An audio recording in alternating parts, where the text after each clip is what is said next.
This is the CRO, cathode ray oscilloscope. This is called the eye of the electronic engineer because we observe all the waveforms which we get from our circuits using this CRO. So you have two channels on this CRO. This is channel 1 and channel 2. Whatever signal you connect to this, that signal you can observe it on the screen. So this is called a BNC connector. So through this connector you are bringing the signal and connecting it to your CRO, and when you switch on the CRO you can observe the waveform on the screen here. So since I have connected a sinusoidal waveform, it is showing a sinusoidal waveform on the screen here. So this is my function generator through which I am applying a sinusoidal waveform of frequency 1 kHz and amplitude close to 2 volts, and it is a sinusoidal waveform. So you can observe the signal on the CRO screen here. So this is called channel 1, and similarly you can observe a second waveform on channel 2 by connecting it here. Now once you have the waveform, now what all you can do, you can change the position of the waveform either in Y direction or X direction. So we can do that, but here you have a knob which is telling Y position. So when you rotate this knob, the waveform moves up or down. The position is changing in Y direction. Similarly, you have an X position knob here, and if you rotate this, the waveform moves along the X axis. Along with that, you have a volts per division knob which helps you to view the waveform in a proper manner. So you can also view this waveform like this. You can still change it, you can make it big. So these are just multiplication factors for your y-axis. So if I change the knob position, the multiplication factor here, it is currently in 1. So the multiplication factor is 1 here. If I change it like this, the waveform became big, the multiplication factor reduced. So this is almost 4 units. And the multiplication factor is 0.5. So 4 into 0.5, it is 2.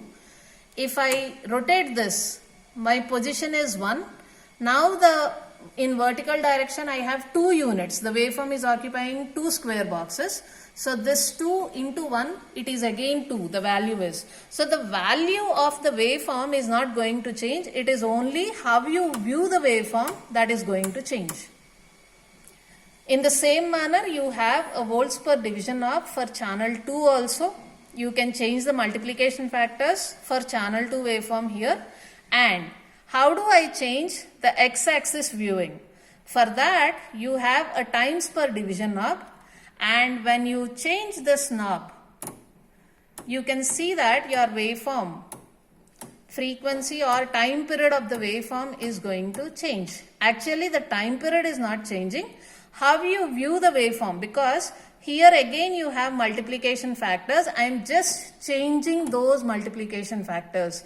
I am either decreasing the multiplication factors or increasing the multiplication factors. So depending on the frequency of the waveform, choose a proper multiplication factor so that you can see the display properly. This times per division knob is common for both the channels, channel 1 and channel 2. In the same manner, the X position knob is also common for both the channels, whereas Y position knobs are different for both the channels. So I have connected another signal also to channel 2. If I want to see the other signal, then you have a button here where you can select channel 2. So now if you observe, now I have a triangular waveform because I have connected a triangular waveform through another function generator here. So that triangular waveform is being seen on the screen. So now I can vary the frequency of that, or the times per division knob, the volts per division knob.